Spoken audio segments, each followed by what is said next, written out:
Game number 4, 2:30 p.m. Central Time on ABC.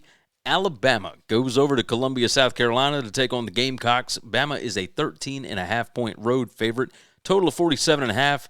This game was 27-25 last year in Tuscaloosa. Bama was a 21.5-point favorite and had to hang on for dear life and not allow a 2-point conversion from Lenore Sellers late in that game. This is the first time that they are meeting in Columbia since 2019. Bama, 4 straight wins over ranked teams. That is the first time in history, in SEC history, that has happened without a bye week in the middle. So Bama, now in their 5th straight week without a bye week. They have had some tough games. South Carolina last year outgained Alabama 374-313 in the loss. South Carolina 6-2 against the spread their last 8 as a double-digit dog, but they have not won any of those outright since 2022. I think everybody remembers them just shellacking Tennessee and Clemson. They didn't shellac Clemson. Beat them 31-30 as a 14.5-point dog there. But they were more than a 3-touchdown underdog to a really good Tennessee team and just beat them like a drum. Spencer Rattler was the quarterback back then.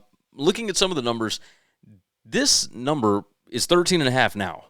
It was 10 early Saturday before the Alabama game, before the South Carolina game where they just got whipped by Oklahoma. You start diving into some of these numbers, and what Alabama gives up on defense does not match what they give up as far as yardage, right? They are number 22 in defensive points per game. They're only giving up 17.7 points per game. They are number 69 in defensive success rate. They're number 47 or 49 in defensive PPA allowed per drive. It doesn't always make sense. Bama number 92 in special teams efficiency. That's not good. Bama number 132 in third down attempts per game, but they're number 62 in third down conversion percentage.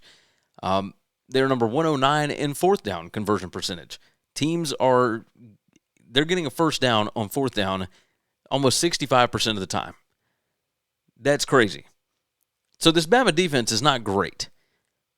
But at the same time, Mike Shula's offense in South Carolina is not doing very well. Number 114 PPA per drive on offense. Number 124 in offensive success rate. They were 128 with the pass. Number 126 with the rush. They're just not good. Number 105 offensive line yards running the ball. Number 132 in yards per rush.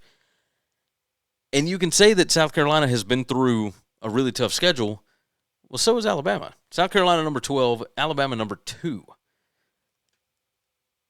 Where the game lines up on the schedule is kind of tough, right? Because Bama's been through 4 straight top 15 or top 20, whatever opponents, whatever you want to call Vanderbilt. I guess they're now top 17, right? I guess that's the easiest way to put it. You start diving into these numbers, and it's just tough to figure out exactly where South Carolina is going to be able to stay in this game. South Carolina's on defense, number 105 in havoc rate. Alabama's number 11 in havoc rate allowed. The issue for Alabama is running the football. It has been all year.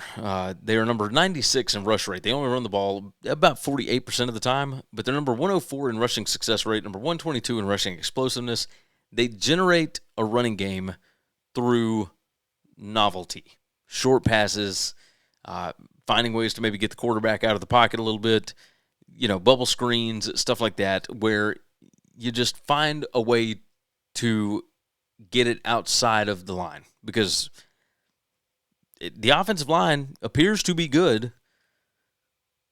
We can't really see that. I mean, they are number 59 in offensive line yards, number 42 in stuff rate allowed. But the running backs there's not much there. And I feel like they're talented there.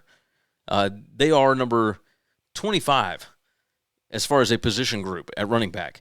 South Carolina's linebackers number 77. So maybe there is a route for Alabama to have some success on the ground here. They will be able to throw the football. They are number 27 in passing success rate, number 11 in passing explosiveness. South Carolina's defense number 104 in both of those metrics. Like I said, havoc rate, South Carolina going to have trouble getting after the quarterback, it appears. On the other side, Bama's defense should be able to do a lot of stuff. They're not good at defending the run. Luckily for them, South Carolina can run the football. So looking at what the numbers are, my projected total is 47.12. Well, total is 47.5. So it matches right up. Projected stat spread has Bama by 13 or 13.12. Very rarely do my implied scores match up pretty evenly with what we got, but that's what we're looking at. Alabama a little over 30 points, South Carolina 17.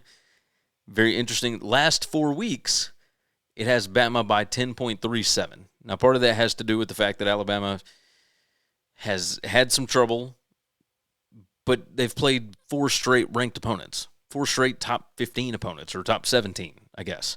South Carolina has also played some really tough competition, but they haven't been able to do anything on them.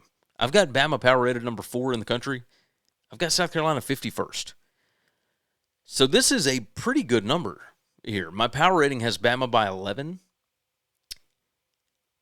I think where it falls on the schedule and the fact that South Carolina, not just wounded animal mode, like this team may already be a carcass, we'll have to see. But looking at all the different things about this, 5 factors rank, South Carolina raw 5 factors is number 95, Alabama's number 5. But based on where it falls on the schedule, I'm going to take South Carolina to cover the 13.5. They're at home. This is a week before Bama's bye week, and then Alabama's got LSU and Oklahoma after that. South Carolina needs this one, so I think they're going to put up a fight. And this may be one of those where maybe try and win this one for the offensive coordinator if they care about him at all. You know, Mike Shula, formerly the head coach at Alabama before Nick Saban got there. But boy, South Carolina has just been terrible on that side of the ball. Absolutely terrible. Number 128 in red zone conversion percentage. They're number 133 in penalties per game. They are number 107 in points per play. I mean, it's rough.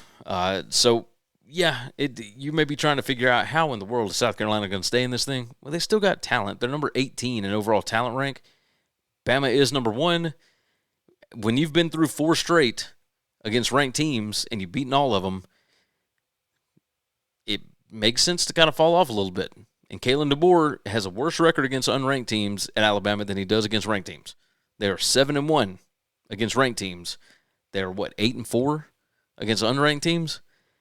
I'm not saying Bama's going to lose, but the fact that this is in Columbia, etc. Yeah, I will go with South Carolina. Give me South Kakalaka plus 13.5 at home.